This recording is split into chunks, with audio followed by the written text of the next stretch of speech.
Welcome to Life and Liberty Radio with David Householder.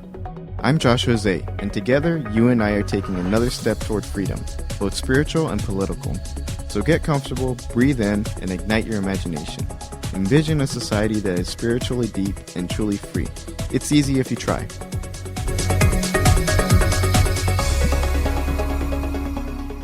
Now, talking about that, there's something that I have to say, and that is just, I think, is a criminal shame that it is not put on the front page of every newspaper in this country on a daily basis, and that's a statement: if you have any kind of heart disease in the family, your father, your mother, your aunts, your uncles, whatever, and if you're past the age of 30, have you had a quantitative calcium coronary artery scan?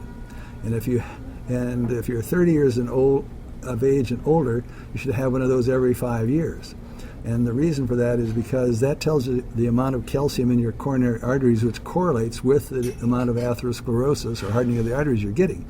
And so people, you can talk about high cholesterol all day long, but if you may be one of those people that it doesn't affect you.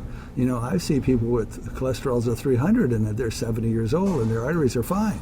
And what's the difference? Well, they have a lot of different things going that protect their arteries because, you think the doctors know everything. We don't know much about anything. Frankly, there's 246 different risk factors that cause atherosclerosis. We know that. But how many of us doctors go through and identify all of those risk factors and say, your magnesium level is too low, your manganese level is too high, your chromium level is too low, and then try to work on correcting all of those things that would take years and lots of money. And so none of us do that, and you can't do it. So what can you do? Well, you can identify whether or not you're having changes in your arteries with this simple test, because for about $200, it'll tell you whether or not you're having early artery disease. And if you're having early artery disease, then you have to start working on something, whatever it is. Maybe it's your smoking. Maybe you have high blood pressure. Maybe you're smoking and you have high blood pressure and you have high cholesterol and have diabetes. Well, if you have all of that, then you have a reason why. You have a bunch of reasons why you're having artery disease. But if you don't ever have the testing, you never know.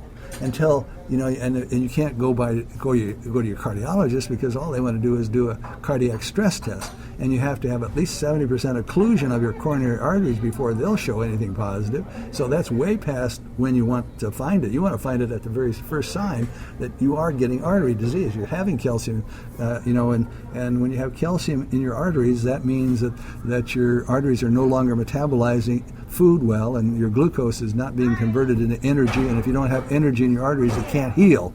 And if you can't heal your arteries, you're going to get atherosclerotic and plug up.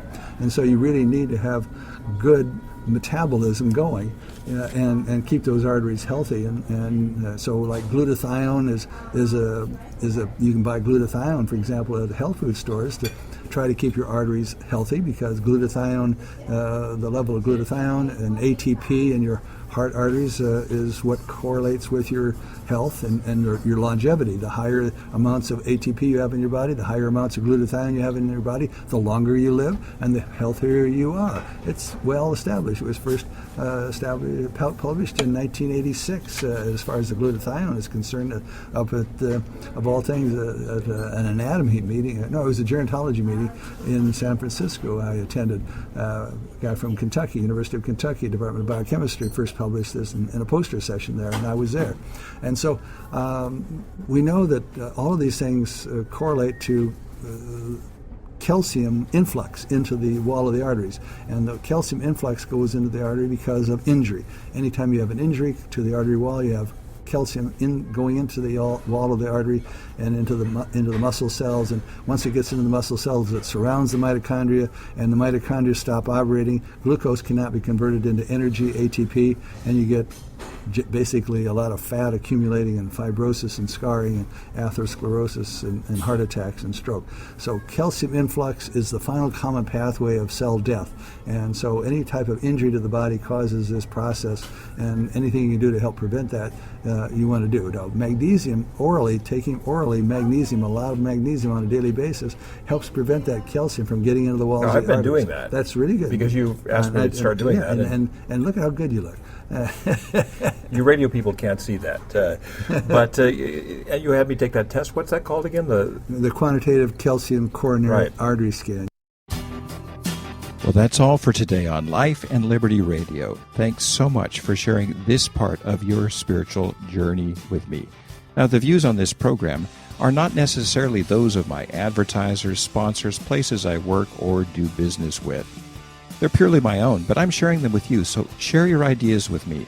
Write me on Twitter at Liberty House, LIBERTYHOUS, no E. Until next time, let's continue dreaming and working for a free and spiritually grounded society.